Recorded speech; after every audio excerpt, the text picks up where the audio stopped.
감사합니다. 이렇게 위로해 주시고 저희 교회에서 3부 예배 드리니까요. 세 번 설교하는 것은 그것도 가끔가다 이제 4부 설교도 하게 될 경우들이 있는데, 그리고 끝나면 제자 훈련하고 끝나고 모임 갖고 그러면 이제 밤 한 저녁 한 6, 7시쯤 집에 들어오면 아주 주일날이 풍족해지죠. 그리고 그럼 주일이 아까워서 밤에 잠을 못 자죠. 버티고 두통이 생기도록 버티다가 잠이 들죠. 지난 금요일하고 토요일날 두 날에 걸쳐서 우리가 말씀을 나눴는데, 첫날은 믿는다는 게, 하나님을 믿는다는 게 뭐냐 하는 이야기를 했었죠. 그리고 어저께는 하나님이 우리를 부르시는 이유가 무엇일까 하는 이야기를 나눴었습니다. 단지 하나님이 우리를 천국 가게 하려고 부르시는 것이 아니다. 하나님이 우리를 부르시는 이유는 하나님의 성품을 소유한 사람이 되게 하기 위해서 부르시는 것이다. 하나님의 성품을 소유하게 하시는 이유는 그래야 하나님이 가지고 계신 그 모든 복과 은혜를 우리가 마음껏 누릴 수 있기 때문에 그렇다. 그래서 하나님의 성품을 소유하게 되면 우리가 천국 가서도 넉넉히 천국을 누리는 사람이 된다라고 말씀을 나눴습니다. 기억하시죠? 반응이 없네요. 여기 있는 계신 분은 이틀간 안 오셨다는 얘기네요. 생소한 얘기, 새로운 얘기를 다시 하겠습니다. 그런데 그 하나님의 성품이라는 것은 하나님으로 받는 게 아니다. 그건 우리의 몫이다. 맞죠? 우리의 몫입니다. 우리가 해야 될 바입니다.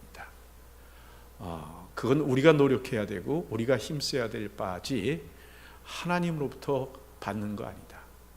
우리가 기도한다고 성품이 바뀌는 거 아닌 거 아시죠? 여러분, 기도로 성품 바꿔보신 분이 있으십니까? 안 됩니다. 기도로는 성품이 바뀌지 않습니다. 여러분들 느끼시죠? 교회 안에 믿음이 좋다 그러는데 성격은 옛날이나 다른 바 없는 수많은 사람들이 있는 거. 왜일까요? 성격이라는 건, 성품이라는 건 우리의 몸부림으로 바뀌고 반복된 연습으로 바뀌는 거지, 결탄코 기도로 주여 내 불같은 성격을 죽여주시옵소서 그렇다고 되는 건 아닙니다. 아니, 누를 수는 있는데 결국 그것을 감춰줬자 다 튀어나오게 되어 있습니다. 내가 하나님 앞에 변화돼야 될 나의 노력을 통해서 돼야 되는 겁니다. 여러분, 성품은 노력이지 성품은 은사가 아니다. 성품의 변화는 은사가 아닙니다. 내가 노력해야 될 부분입니다.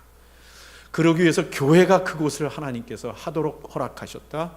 그래서 교회에서 우리는 수많은 반복된 연습을 통해서 이리 부딪히고 저리 부딪혀가면서 교회 안에서 성도들 간에 맞지 않는 사람과 살아가면서, 그리고 나를 죽이고 나를 깨고 하는 그 과정을 통해서 그리스도의 성품을, 하나님의 성품을 우리가 만들어가는 것이다. 성경을 읽는 것, 성경 공부하는 것은 어떻게 변해야 되는가를, 변해야 되는 동기를 받는 것이고 방법을 받는 것이지, 그거로 성경 공부한다고 성격이 변하지 않고 기도를 백날 해도 성격은 변하지 않는다. 기도를 통해서 내가 하나님의 뜻을 알고 하나님의 마음을 아는 거지, 하나님의 뜻과 마음을 알았다고 내 성격은 변하지 않더라. 그거는 몸부림으로 얻는 것이다. 맞죠? 동의하시는 건가요? 그런데 그 훈련을 받는 그 곳인 교회를 사탄이 가만히 놔두겠나요? 아니란 말입니다. 성경에 보니까요, 사탄이 우는 사자처럼 삼킬 자를 찾아다닌다고 말을 합니다. 그렇습니다. 교회는요, 사탄이 우는 사자처럼 삼킬 자를 찾으러 교회에 옵니다. 그래서 우리를 흔듭니다. 여러분, 교회가 흔들리면, 그리고 교회가 망가지고 교회가 불안해지면 성도들은 그 안에서 예수 그리스도 하나님의 성품을 닮으려 하지 않습니다. 그 훈련을 받지 못합니다. 성도가 그 훈련을 받지 못하면 결국 하나님의 성품을 갖지 못할 것이고, 하나님의 성품을 갖지 못하면 하나님이 준비하신 그 모든 은혜와 복을 누리지를 못하게 되는 겁니다. 사탄은요, 우리의 구원을 뺏어갈 수 없습니다. 그건 사탄이 알고 있습니다. 우리의 구원을 뺏어가지 못하는 건 사탄이 한단 말입니다. 그래서 사탄이 우리에게 뭐라 그러는 겁니까? 내가 내 구원은 뺏어갈 수 없다. 내가 하나님의 자녀인 것은 내가 뺏어갈 수 없는데, 그런데 나도 아는 게 있다. 네가 이 평생 사는 동안에 하나님 자녀 아닌 것처럼 살 수 있는 능력은 내게 있다. 무능력한 성도가 되게 할 수 있는 능력은 내게 있다 라고 사탄은 자기도 자기의 능력을 알고 있습니다. 그래서 교회를 흔드는 겁니다. 교회를 상징하는 이런 표지가 있어요. 하나는 거룩함이고 또 하나는 사랑입니다. 거룩함은 교회의 깃발이고 사랑은 교회가 구성되는 방법입니다. 그런데 사탄은 그걸 공격합니다. 교회는 거룩해야 돼 라고 말하면서 사랑을 깹니다. 교회는 사랑이 있어야지 라고 말하면서 거룩함을 버리게 만듭니다. 그래서 교회를 흔들게 되는 겁니다. 여러분, 디모데후서 2장 15절의 말씀대로 우리는요, 하나님의 말씀을 옳게 분별할 줄 아는 능력을 가져야 합니다. 무엇이 하나님의 말씀이고 하나님의 뜻인가를 분별하는 능력을 가져야 합니다. 그래야 우리가 예수를 믿으면서 하나님 앞에 인정받는 사람이 되는 겁니다. 오늘 본문 15절 16절 말씀 같이 한번 읽어볼까요? 같이 읽자. 15절 16절 에베소서. 예, 같이 읽을까요? 시작. 이로 말미암아 주 예수 안에서 너희 믿음과 모든 성도를 향한 사랑을 나도 듣고 내가 기도할 때 기억하며 너희로 말미암아 감사하기를 그치지 아니하고. 예, 오늘 말씀해 보니까 바울이 에베소 교회를 생각할 때마다 마음이 기쁘다고 하네요. 에베소 교회를 생각할 때마다 감사함이 있다고 합니다. 감옥에 갇혀 있으면서 에베소를 위하여 기도할 때마다 마음에 벅찬 마음이 있는 겁니다. 왜요? 성도들의 신앙의 모습, 성도들이 사랑하며 살아가는 그 모습을 생각하니까 하나님 에베소 교회를 향해서 내 마음에 기쁨이 있습니다, 감격이 있습니다, 이라고 기도를 하는 겁니다. 그런데 요한계시록 2장 1절부터 7절까지 우리 같이 한번 읽어보죠. 같이 읽을까요? 2장 1절부터 7절입니다. 같이 읽죠. 시작. 에베소 교회 사자에게 편지하라. 오른손에 있는 7뼈를 붙잡고 7 금촛대 사이를 거니시는 이가 이르시되, 계속요. 가속 시작. 내가 내 행위와 수고와 내 인내를 알고 또 악한 자들을 용납하지 아니한 것과 자칭 사도라 하되 아닌 자들을 시험하여 그의 거짓된 것을 내가 드러낸 것과. 3절입니다. 또 내가 참고 내 이름을 위하여 견디고 게으르지 아니한 것을 아노라. 4절이요. 그러나 너를 책망할 것이 있나니 너의 처음 사랑을 버렸느냐. 5절이요. 그러므로 어디서 떨어졌는지를 생각하고 회개하여 처음 행위를 가지라. 만일 그리하지 아니하고 회개하지 아니하면 내가 내게 가서 내 촛대를 그 자리에서 옮기리라. 6절이요.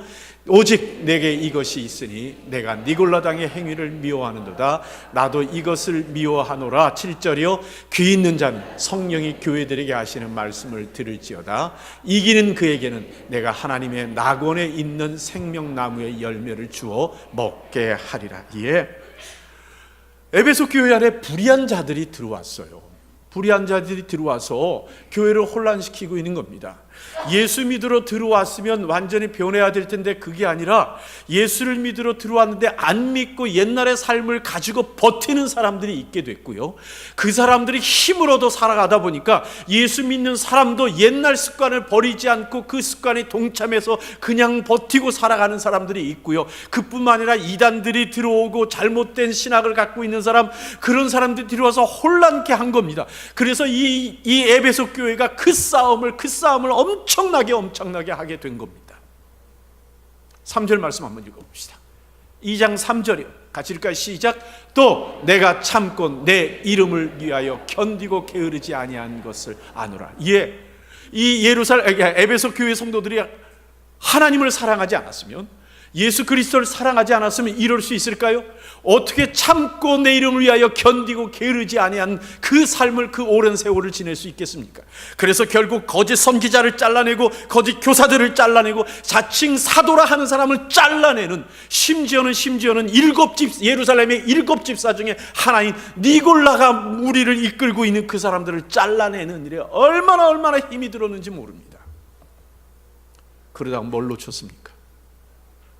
뭘 잃어버렸죠? 예? 뭘 잃어버렸죠? 처음 사랑을 잃어버렸습니다. 이 처음 사랑이 뭘까요? 예수를 믿을 때 가졌던 그 뜨거운 주를 향한 사랑입니까? 아닙니다. 그게 아닙니다. 그 사랑은 지금도 있습니다. 왜요? 그러니까 지금도 거룩을 위해서 싸우죠. 그러니까 게으르지 않게 그 스스로가 견디고 주의 이름을 위해서 힘쓰고 섬겼던 겁니다. 그 마음은 주를 향한 마음은 변함이 없어요. 변함이 없어요. 그런데 그렇게 자르려고 주를 향하여 헌신하는 마음에 온 마음의 거룩함을 위해 수고하다가 누가 하나님을 배반하고 누가 잘못된 이야기를 하고 누가 거짓말을 하고 누가 불의한 일을 하는가 눈치 째져서 쳐다보다가 뭘 잃어버린 거예요? 성도들끼리의 사랑을 잃어버린 거예요. 처음 가졌던 성도들끼리의 사랑을 잃어버린 겁니다. 에베소 편지가 쓰여질 때가 AD 61년 62년 정도입니다. 그런데 요한계시록에 이렇게 책망을 주님 앞에 책망을 받을 때가 AD 90년에서 95년 어간 어느 사이입니다. 몇 년 흘렀어요? 30년이요. 여러분 지금 시간이 12시가 막 넘어 있거든요. 그러니까 여러분 자칫하면 졸려요. 피곤해요. 그러니까 어떻게 하자고요? 반응을 보이자고요. 자꾸만 대답하고 성경도 같이 읽고 그래야 들어오지. 그렇지 않으면 하다가 그냥 생각은 저쪽 갤러리에 가 있는 그런 게 된단 말이에요. 그러지 않게 자 반응을 보이고 하세요. 30년이 흐르는 동안에 교회가 이렇게 거룩함을 잃어버린 겁니다. 그러자 30년 지난 후에 이렇게 하나님 앞에 예수 그리스도에게 책망을 받는 사랑을 잃어버린 교회가 되고 말았습니다. 그래서 어떻게 했어요? 칭찬받던 교회가 요한계시록에 보니까 뭐예요? 내 촛대를 내가 옮기리라고 말씀하시는, 촛대를 옮긴다는 얘기는 뭐예요? 교회 없애버리겠다는 얘기잖아요. 주님께서 내가 네 교회를 없애버리겠다라고 말씀하시는 책망을 듣는 교회가 됐단 말입니다. 그래도요 예루살렘 교회는 깨닫고 변했어요. 변해서 달라졌어요. 어떻게 하느냐고요? 기독교의 역사를, 교회사를 보면 AD 4세기에도 에베소 교회는 전 세계 교회의 지도자가 돼 있었어요. 그렇다면 하나님 주님께서 촛대를 안 옮겼다는 얘기고 결국 그 교회가 돌아섰다는 이야기를 하는 겁니다. 여러분 새생명 오아시 교회가 13년 됐습니다. 미국에선 13 그 생일을 크게 하죠. 그렇죠? 13번째 생일 크게 하잖아요. 왜요? 이제는 알아들을 만큼 컸다고 하는 거 아니겠습니까? 예? 13년 됐습니다. 13년간 평안하셨죠? 그렇죠? 13년간 복음의 능력들 있었죠? 13년간 성장했잖아요. 누구한테 얘기하다가 어저께 어느 목사님하고 얘기하다가 이렇게 얘기했더니 그 교회 많이 컸네요 그러더라고요. 전 예전은 잘 몰라요. 그러나 많이 큰 게 사실인가 봐요. 여러분 이 교회를 통해서 믿음의 성장들을 하셨죠. 아멘? 아멘. 사탄이 가만 놔둘까요? 예? 어떠시겠어요? 사탄이 이제도 가만 놔둘까요? 아니에요. 가만 안 놔둬요.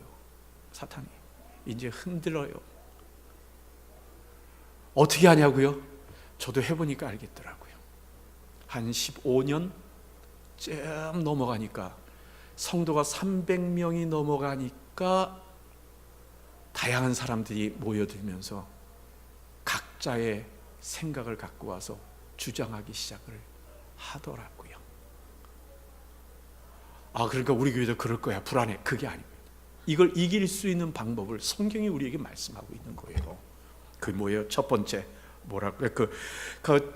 우리가 그대로 살아가지 않으면 우리 족대 옮기거든요. 그 첫 번째가 뭐냐면 하나님을 아는 겁니다. 하나님이 누군가를 아는 것이 우리에게 얼마나 필요한지 모릅니다. 여러분 17절 같이 한번 읽을까요? 17절 시작.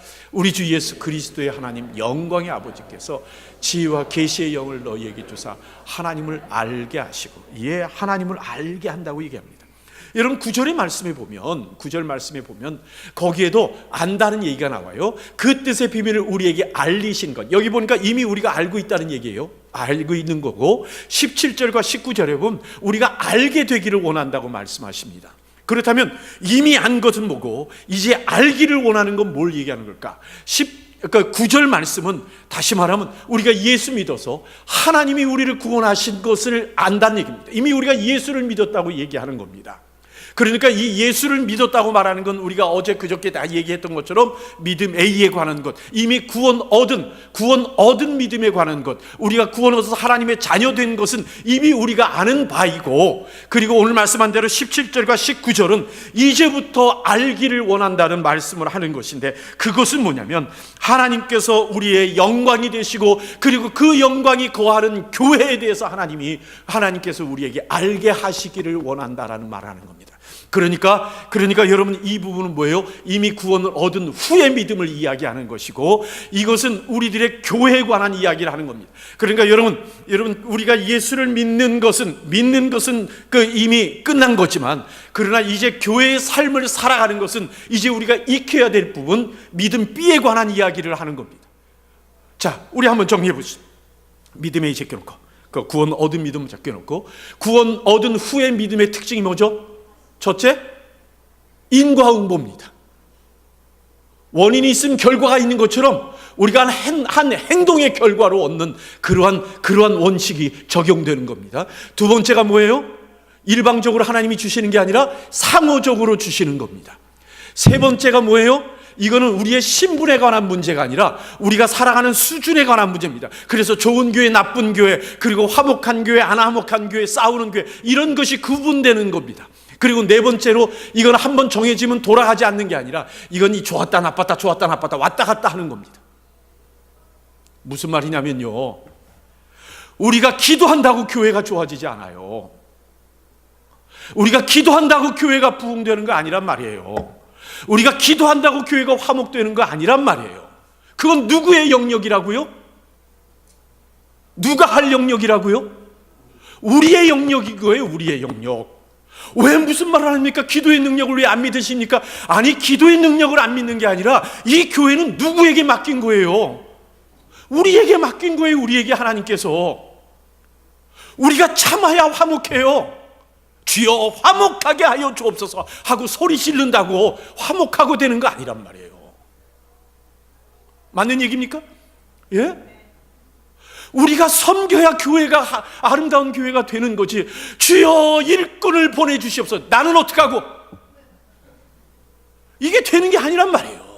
여러분, 이렇게 예배 드리다가 곱게 돌아가시면 교회가 될 거라는 생각하십니까? 결코 아닙니다. 이 여러분들이 예배 드린 이 시간에 밖에서 움직이는 수많은 사람들은 뭐 하는 겁니까? 그들의 내가 하나 예배 드리는 그 기간에 수많은 사람이 밖에서 섬기는, 이 주차장에서 이 흔드는 사람까지 있는 그것 때문에 이 예배가 움직이는 거지. 제발 난 가만 놔둬, 나 예배 좀 제대로 드리게 좀 만들어줘. 결코 하나님의 교회를 만드는 모습은 아닙니다. 그렇게 해서 믿음의 성장 불가능합니다. 그래서 하나님의 교회가 아름답게 되는 법이 아니란 말입니다. 17절 18절 말씀, 19절 말씀에 보니까 바울은요, 하나님의 자녀가 되어서 교회를 이루는 우리들이 알아야 할 것이 있다고 이야기를 합니다.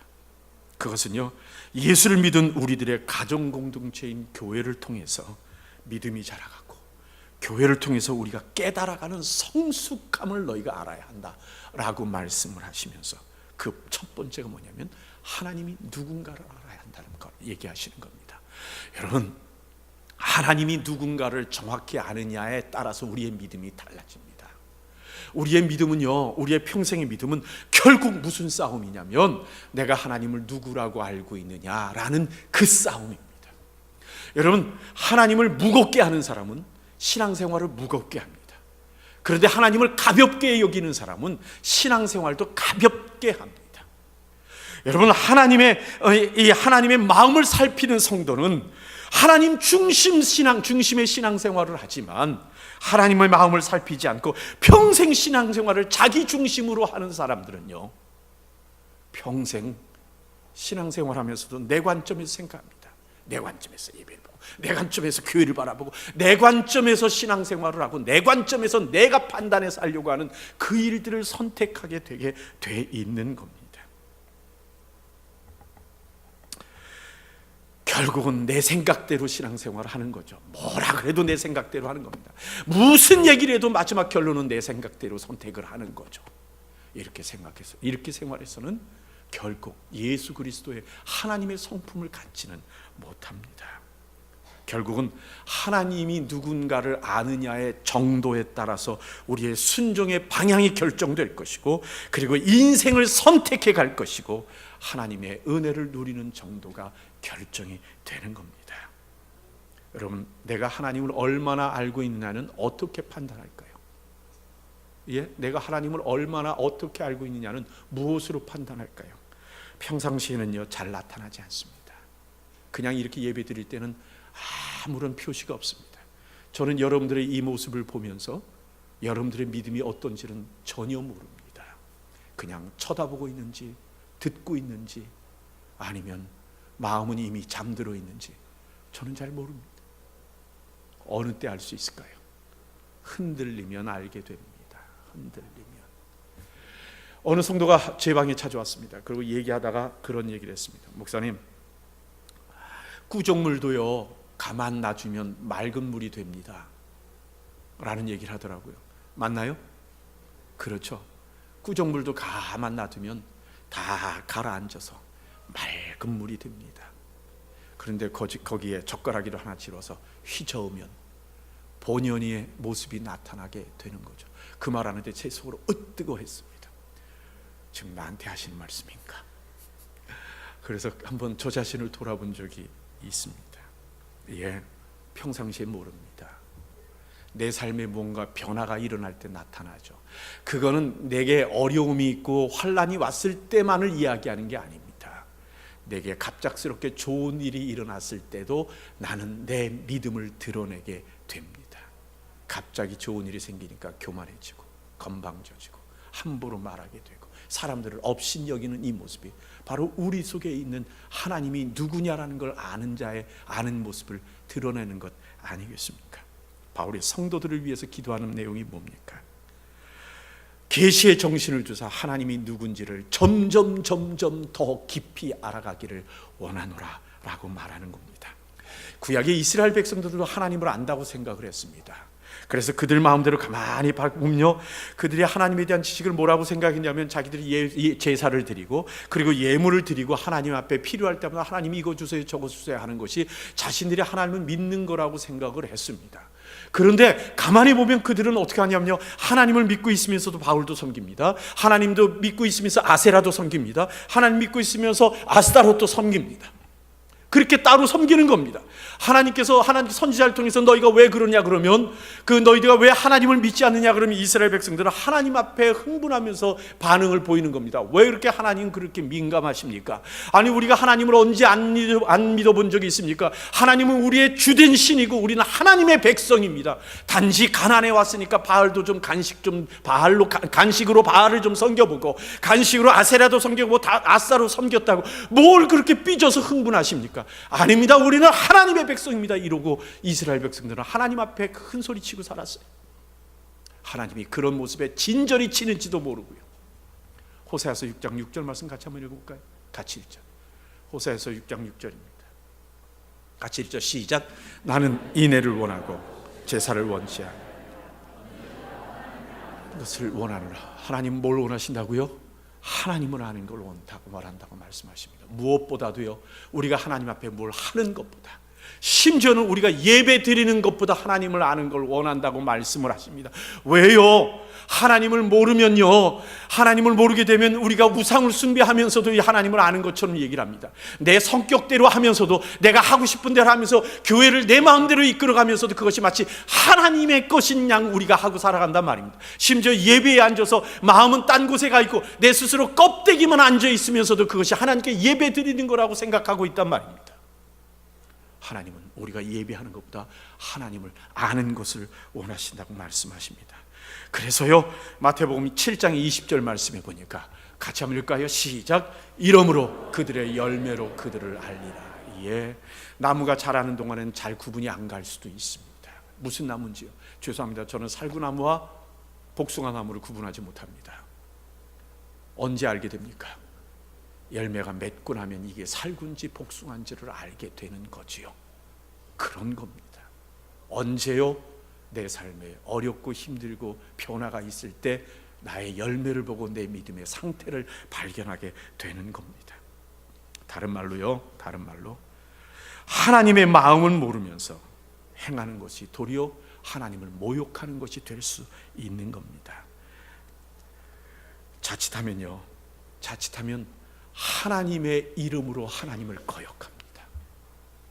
성경을 들어서 하나님을 거역하고 성경 말씀을 인용해서 하나님의 마음을 거역하는 일들이 우리에게 나타날 수 있는 겁니다. 하나님을 모르면요, 거룩에 속고 사랑에 속습니다. 거룩함을 지키겠다고 사랑을 외면하고 사랑을 지키겠다고 거룩함을 버리는 사람이 돼버리고 마는 겁니다. 둘째로요, 바울이 에베소 교회 성도들을 위해서 기도하는 것은 하나님께서 이제 교회를 통하여 하시는 일이 무언가를 너희가 알기를 원한다라고 하는 기도가 바울의 기도입니다. 여러분 18절 19절 같이 한번 읽어볼까요? 같이 읽죠.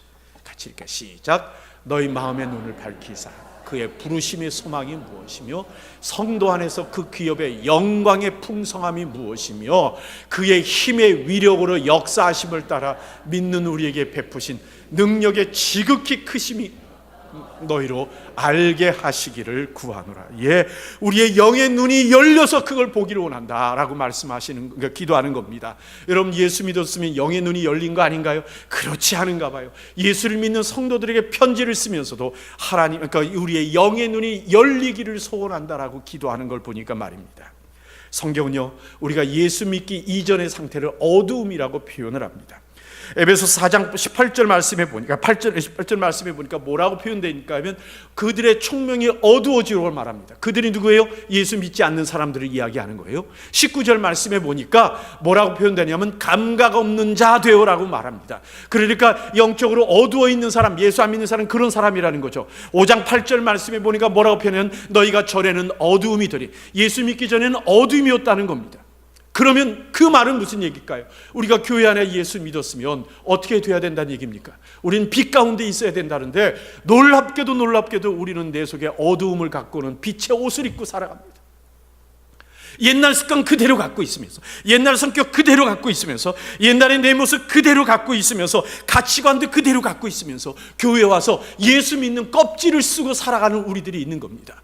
그러니 껍질을 쓰고 있는 동안에는 뭔지 모르고 있다가 가까이 가서 접해보면 시꺼먼 냄새가 나고 연기가 나오는 거죠. 같이 부딪혀보면 나오는 겁니다.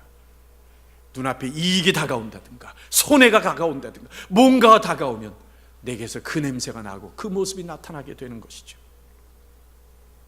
바울은 예수를 믿게 된 성도들이 마음의 눈을 열어서 하나님이 누군지를 알고 그리고 우리의 모습들을 보기를 원하는 겁니다. 그래서 뭐 어떻게 하려고요?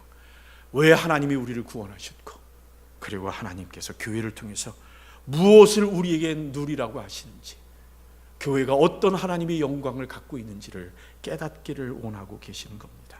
여러분 생각해 보십시오. 왜 하나님은 우리를 교회로 모이게 하셨을까 하는 겁니다. 왜 교회로 모이게 하셨을까? 죄된 우리들이잖아요. 죄 많은 우리들이잖아요. 우리가 우리의 성격들을 알잖아요. 얼마나 웃기는 이 성격을 갖고 있는지 알잖아요. 어쨌든 간에 그 내 성격은 누가 제일 잘 알까요? 제 아내가 제일 잘 알겠죠. 그러겠죠. 아내의 성격은 누가 잘 아나요? 남편은 잘 모를 때가 있지요. 그런데 우리의 그런 모습인 건 우리가 다 압니다. 다 알거든요. 그런 우리들을 왜 교회로 모으셨을까요? 아니 그래서 괜히 부딪히고 서로 싸우게 되는 이 일들, 갈등 생기고 서로 목소리 크게 우기는 일들을 교회 모여서 왜 하게 하고 그런 모습 보게 하시는 걸까요? 그러지 말고 각자 알아서 자기 집에 가서 예수 믿으라 그러면 하나님과 사이에 우리 둘 사이에 깨끗한 모습으로 신앙생활 할 텐데 왜 교회에 모이게 하셨을까 하는 것을 한번 좀 생각해 보십시오. 그동안에 우리 주변에 수많은 교회들의 안 좋은 모습들을 우리는 귀로 들었고 보았었습니다. 서로 분열하고 갈라지고 성도끼리 싸우고 불의를 행하고 악한 짓들을 하는 수많은 모습들을 여러분들은 알고 있습니다. 그런데 왜 우리는 여전히 교회로 모여야 하는 걸까요? 어쩌면 가정과 같을지도 모릅니다. 여러분 우리 주변에는 역기능적인 가정들이 참 많습니다. 그렇죠? 부모가 가정을 깨는 일들이 지켜야 되는 부모들이 가정을 깨는 일들이 얼마나 많습니까? 심지어는 이 자기의 딸을 성욕의 대상으로 삼는 아버지가 있기도 하고, 그것이 소식으로 뉴스로 들려지기까지 합니다. 기가 막혀, 어떻게 그럴 수가 있죠? 그런데 그런 일이 있는가 봐요. 그래서는 그 딸아이하고 아버지를 그냥 집에 그대로 놔두기가 불안하다는 이야기가 들릴 정도입니다. 여러분 괜찮으십니까? 여러분 딸하고 여러분 남편하고 가만 놔두는 거 괜찮으세요? 이게 억처구니 없는 일이잖아요. 그런데도 우리는 가정을 믿습니다. 가정을 믿어요. 왜요? 가족이 문제가 아니거든요. 모든 가정이 그런 거 아니거든요. 그 사람이 문제인 거지, 가정이 악한 것도 아니고 가정이 잘못된 것이 또 아니란 말입니다. 그래서 세상이 아무리 뒤져봐도 가정만한 곳이 없어요. 우리 자녀를 기르기에 가정만큼 안전한 곳이 어디 있습니까 도대체? 그러니까 우리는 가정을 통하여 우리 자녀를 기르고 화목하게 결혼해서 살아가는 거 아니겠습니까? 만약에 가정보다도 더 확실하게 우리 자녀를 잘 기를 수 있는 어떤 곳이 있다면 우리는 돈 싸들고 거기로 찾아가서 우리 자녀들 맡길 겁니다. 그런데 그렇지 않거든요. 교회도 똑같습니다. 싸움도 있고 다툼도 있고 여러 가지 일이 있지만, 그러나 여전히 세상에 교회만한 곳이 없다라는 사실을 우리가 알게 되는 거죠. 여전히 하나님은 그 교회를 통해서 수많은 이들을 예수 믿게 하시고, 여전히 하나님은 그 교회를 통해서 믿음의 진보를 보게 하시고, 여전히 하나님은 그 교회를 통해서 하나님의 나라를 이루고 있는 것을 우리가 본단 말입니다. 19절 말씀 우리 다시 한번 읽어볼까요? 19절입니다. 같이 읽죠. 그의 힘의 위력으로 역사하심을 따라 믿는 우리에게 베푸신 능력의 지극히 크심이 어떠한 것을 너희로 알게 하시기를 원하노라. 예, 하나님의 힘의 강력으로 역사하심을 따라 우리에게 베푸시는 그 능력이 교회 안에서 어떻게 나타나는가를 우리가 알게 되기를 하나님 앞에 기도하는 겁니다. 때론요, 개별적으로는 하나님이 교회를 책망하십니다. 잘못된 교회들을 책망하시고, 때로는 교회의 촛대를 하나님께서 옮기셔서 그 교회를 없애기도 하십니다. 그럼에도 불구하고 여전히 하나님께서는 그 교회를 통해서 역사하시고 그 교회를 통해서 일을 이루시는 거 보면, 그 교회에 있는 성도들이 문제고 어쩌다 생기는 그 교회 성도들의 이 문제가 있다 할지라도 하나님은 교회를 어떻게 하신다고요? 믿고 계시는 것이고, 그 교회가 하나님의 쓰시는 교회임을 우리에게 보여주고 계시는 겁니다. 셋째로요, 오늘 말씀 19절을 보니까 베푸신 능력이 무엇인지를 설명하고 계십니다. 있다고 그러는데, 근데 20절부터 22절까지 그 말씀을 설명하고 있습니다. 같이 한번 읽어볼까요? 시작. 그의 능력이 그리스도 안에서 역사하사 죽은 자들 가운데서 다시 살리시고 하늘에서 자기의 오른편에 앉히사 모든 통치와 권세와 능력과 주권과 이 세상뿐 아니라 오는 세상에 일컫는 모든 이름 위에 뛰어나게, 22절이요, 또 만물을 그의 발 아래 복종하게 하시고 그를 만물 위의 교회의 머리로 삼으셨다. 예, 교회는 하나님의 가정입니다. 아멘이십니까? 교회는 하나님의 영광입니다. 아멘이십니까? 교회는 하나님께서 이 땅에 우리에게 주신 유일한 공동체입니다. 우리가 알아야 할 교회를 통해서 나타나시는 하나님의 능력의 크심을 한마디로 말하면 뭐라고 얘기하면 될까요? 예수 그리스도입니다. 예수 그리스도가 우리에게 베푸신 교회의 능력입니다. 여러분, 교회를 위해서 예수 그리스도를 부활시키셨습니다. 교회를 위하여 예수님을 승천시키셨고, 교회를 위하여 하나님께서 하늘 보좌의 우편에 앉게 하셨습니다. 21절 말씀대로 하나님께서 우리의 구원자 예수 그리스도의 이름을 교회를 위하여 이 세상과 오는 세상의 이름 모든 것 위에 뛰어난 이름이 되게 하셨고, 모든 자들로 그 앞에 발 앞에 만물이 복종하게 하셨다라고 말씀을 하십니다. 오늘 말씀 앞에 있는 10절 말씀에 보니까 이렇게 되고 있습니다. 같이 읽어볼까요? 시작. 하늘에 있는 것이나 땅에 있는 것이 다 그리스도 안에서 통일되게 하려 하십니다. 그러니까 무슨 얘기일까요? 하나님이 창조하신 이 모든 세상이, 이 땅의 모든 것이 누구 안에서 모여서 하나가 되게 한다고요? 예수 그리스도 안에서 하나가 되게 하시려고 하신다는 겁니다. 그런데 예수 그리스도가 누구십니까? 교회의 머리시고 교회가 그의 몸이라고 한다면 그렇다면 세상의 모든 만물이 교회를 통하여 그리스도의 이름 안에 통일되게 하시고, 모든 하나님의 나라가 교회를 통하여 그 하나님의 나라가 하나가 되는 것을 하나님이 꿈꾸고 계신다라는 사실입니다. 그럼 의문이 생기겠죠. 너무 교회를 높이는 거 아닌가요? 혹시 목사님은 교회 만능주의자입니까? 라고 말할지 모릅니다. 그렇지 않습니다. 우리 22절 다시 한번 읽어봅시다. 22절입니다. 같이 읽을까요? 22절입니다. 예, 22절이야.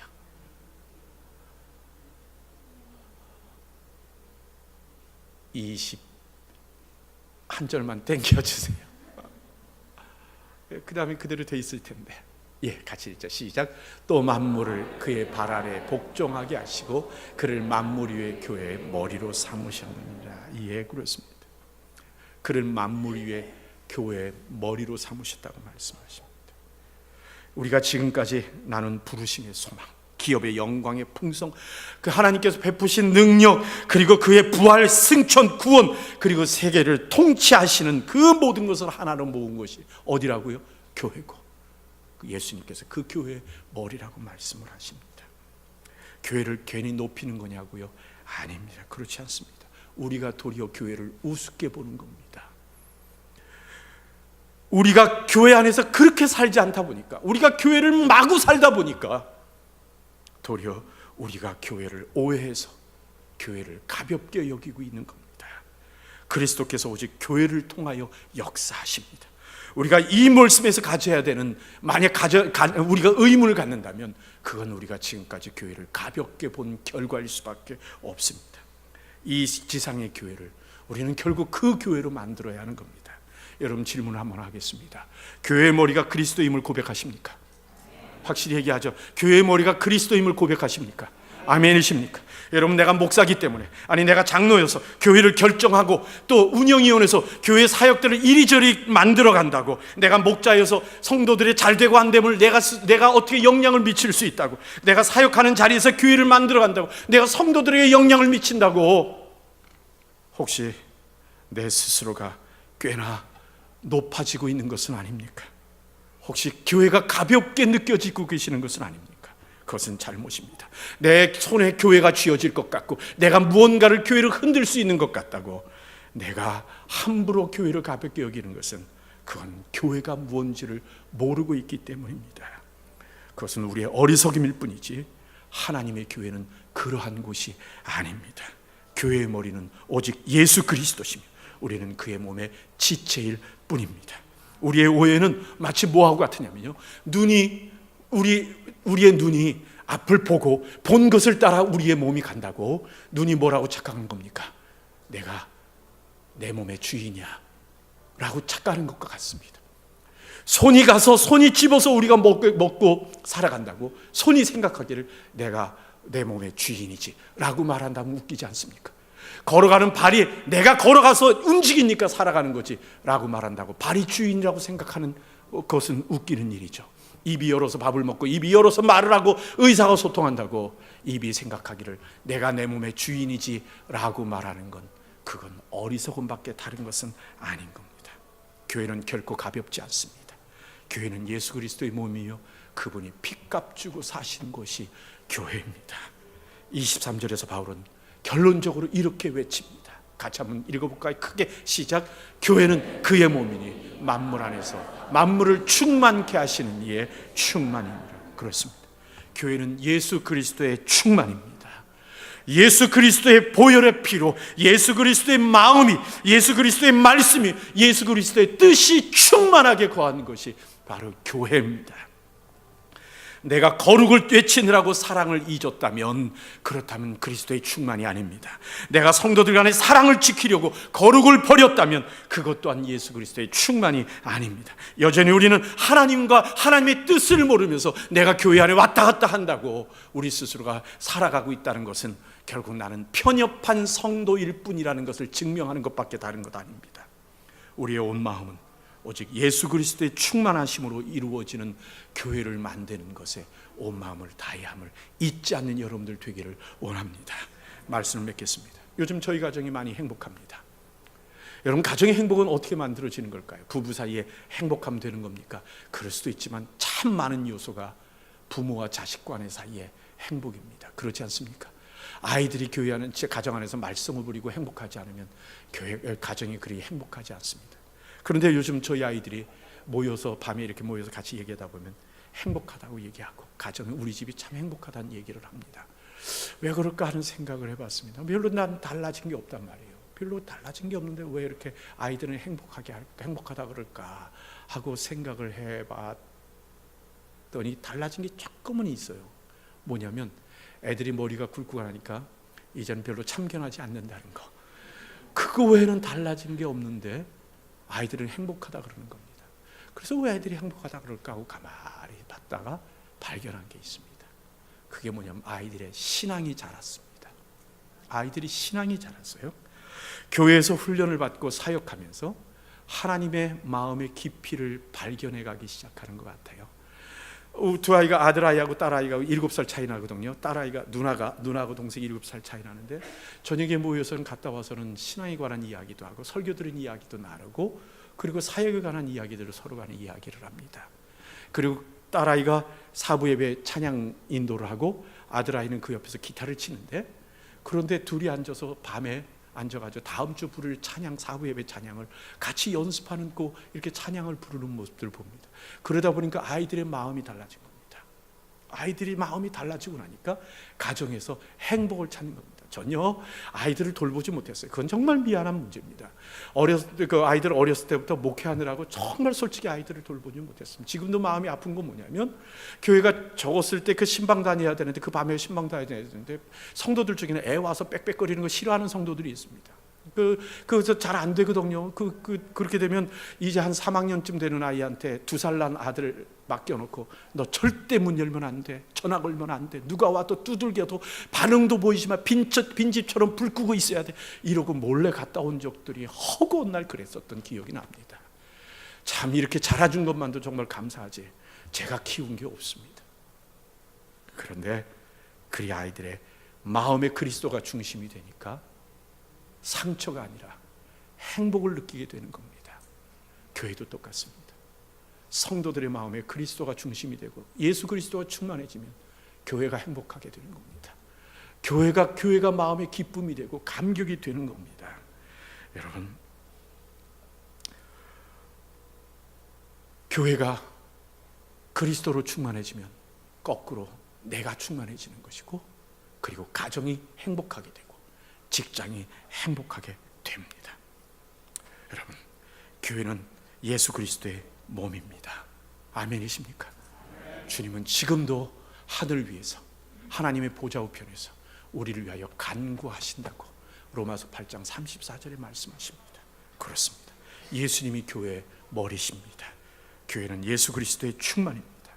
새생명 오아시스 교회 성도 여러분, 어저께 보니까 목사님이 앞으로 10년 하나님 앞에 우리가 또 열심히 하자고 기도 제목을 내놓으시는데 저 속으로 그랬습니다. 왜 10년이야? 20년이면 안 되나? 그런 생각도 해봤고, 아니 13년 됐으면 그 다음 13년이라 그러지 왜 10년이라 그랬을까? 이런 생각도 좀 해봤습니다. 여러분, 앞으로 일은 지금까지 왔던 것보다 힘들 겁니다. 예? 앞으로 교회가 성장하기 위해서는 지금까지 온 것보다 더 많은 우리들의 섬김이 있어야 됩니다. 여러분의 교회가 그리스도로 충만한 교회가 되길 진정으로 소원합니다. 이곳에 오고 가는 이 마켓에 오고 가려고 오고 가는 사람들이 여러분으로부터 풍겨나오는 그리스도의 충만의 냄새를 맡기를 원합니다. 그리고 이 교회를 통해서 복음의 향기를 누리기를 원합니다. 그래서 좌절과 절망 속에 살아가고 예수 안 믿으면서 이민 생활에 지쳐있는 사람들이 여기에 무슨 냄새가 이렇게 좋을까 하고 기웃기웃거리다가 들어와 예수 믿는 놀라운 역사들이 나타나고, 혹시 교회를 정하지 못하고 교회로부터 상처받아 떠나서 헤매고 있는 수많은 예수 믿는 교회 가지 않는 이들이 이곳을 오고 가다가 이 교회에 빛을 보고 들어와 그리스도 예수의 밝은 빛 아래 살아가는 성도가 되는 은혜가 있기를 진정으로 소원합니다. 한번 따라합시다. 교회는 예수님의 몸입니다. 예수님이 교회의 머리십니다. 교회는 예수 그리스도의 충만입니다. 아멘이십니까? 우리 같이 한번 기도하겠습니다. 아버지 하나님, 13년을 지켜주신 것 감사합니다. 다른 교회들은 불가능하다고 말하는 두 교회가 연합하여 한 교회 되어 13년간 편하게 살았습니다. 이를 위하여 수많은 성도들이 이를 악물고 참으며 견디며 사랑으로 이루어왔던 것을 하나님 앞에 고백할 수밖에 없습니다. 하나님, 이제후도 지켜주시옵소서. 성장하며 수많은 시험도 올 것이고 사탄이 이제는 가만 놔두지 않을 생각들을 가질 수도 있을 텐데, 하나님 그때 굳건하게 그리스도의 영광을 드러내고 예수 그리스도의 충만한 모습을 이 LA 지역에 펼쳐서 아버지 하나님, 수많은 이들이 이 교회를 통해서 예수 믿는 놀라운 은혜, 변화되는 놀라운 은혜, 성장하는 놀라운 은혜, 그리고 회복되는 놀라운 은혜를 허락하여 주시옵소서. 예수님 이름으로